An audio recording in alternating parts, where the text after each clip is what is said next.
I'm Hyundai the Dietitian, and welcome to Healthy Made Simple, where I show you how to make healthy eating simple.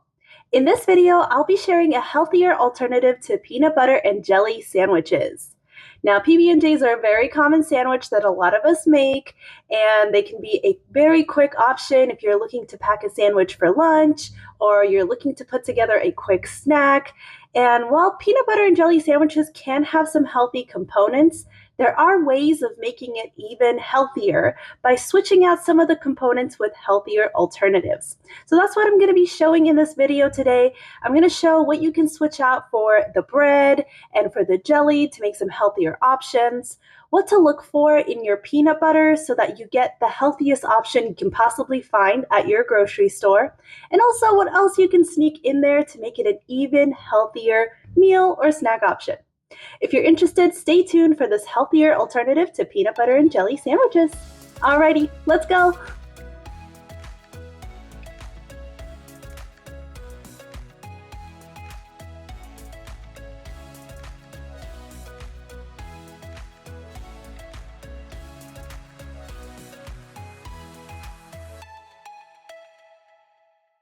All right, so let's start with the bread.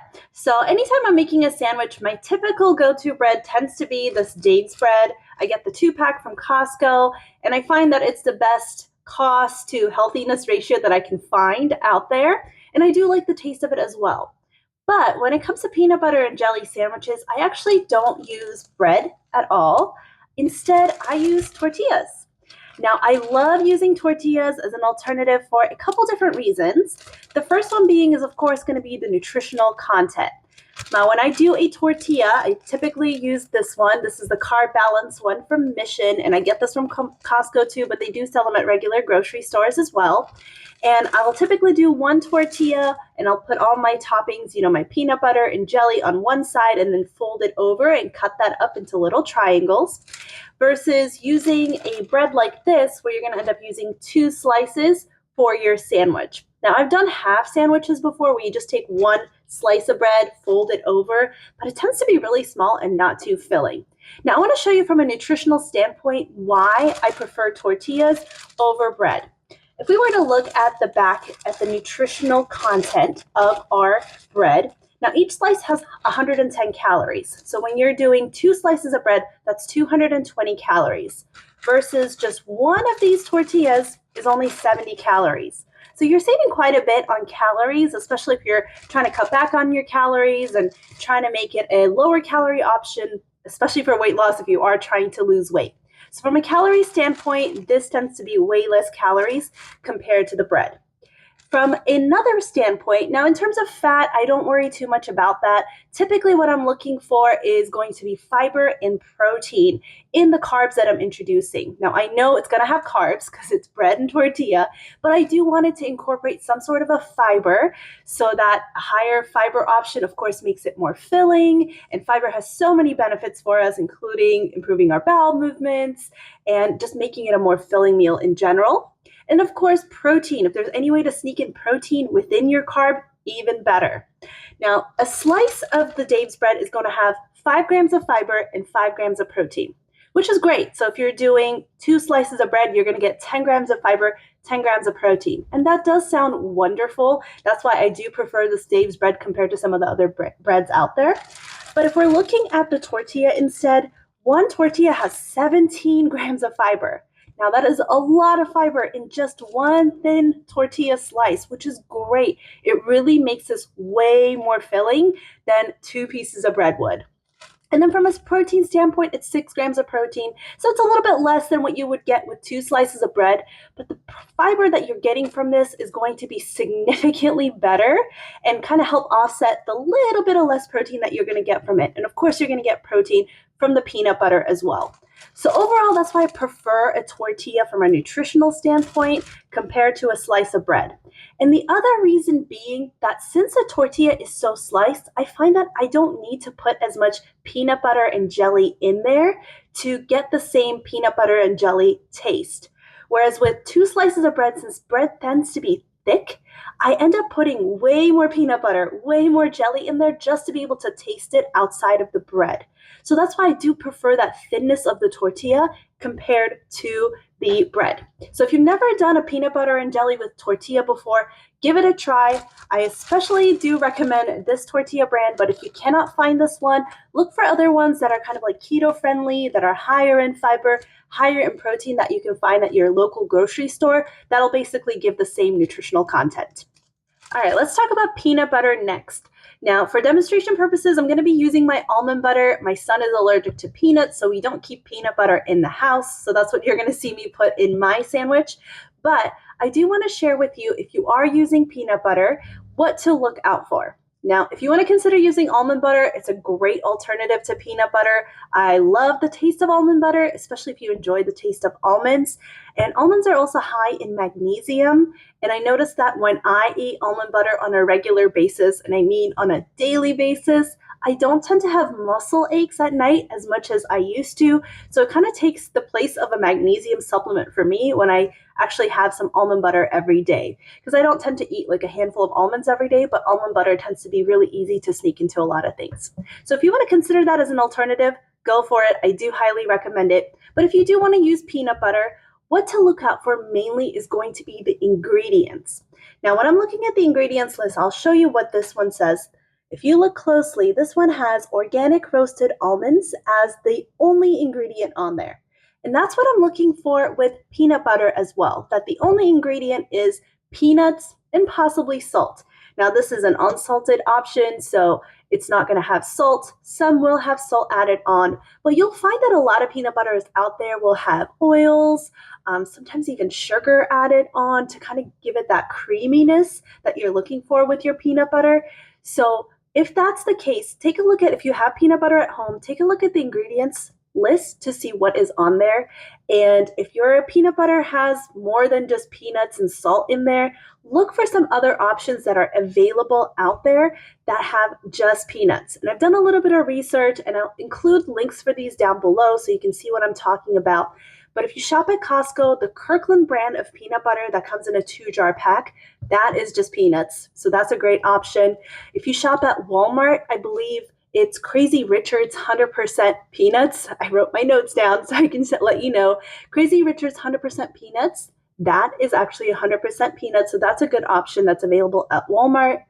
If you shop at Thrive Market, their peanut butter is just peanuts as well, and I believe salt. And Smuckers actually has a natural peanut butter that just has peanuts as well. So there are a lot of options out there that just have peanuts, possibly and salt added as the 2 ingredients. So look for an option like that when you're shopping for your peanut butter so that you get a more natural source of peanuts that is basically just a peanut paste that is going into your sandwich. So I'm going to go ahead and add my almond butter into mine, but if you have peanut butter, go ahead and add that to yours. All right, I got my almond butter all spread on, and I'll show you. I did a really thin layer, which works really well with the tortilla because it's not too thick, and you still get that almond butter taste. I'd say this is probably right around a tablespoon, maybe 1.5 tablespoons that I added on there. So it does help me cut back. I know that when I do a sandwich with bread, I end up slathering on way more than this to get that peanut or almond butter taste. All right, let's talk about jelly next. Now, for my jelly, I like using this one from Trader Joe's. This is the organic reduced sugar strawberry preserves. There are a lot of great reduced sugar options when it comes to jelly nowadays. This one actually says it has 50% less sugar than the regular kind. And you can taste that it has a little bit less sugar, but to me, honestly, it's not that significant of a difference that I notice it. And once you start using something like this, you really get used to it. And then the regular kind tends to taste pretty sweet in comparison.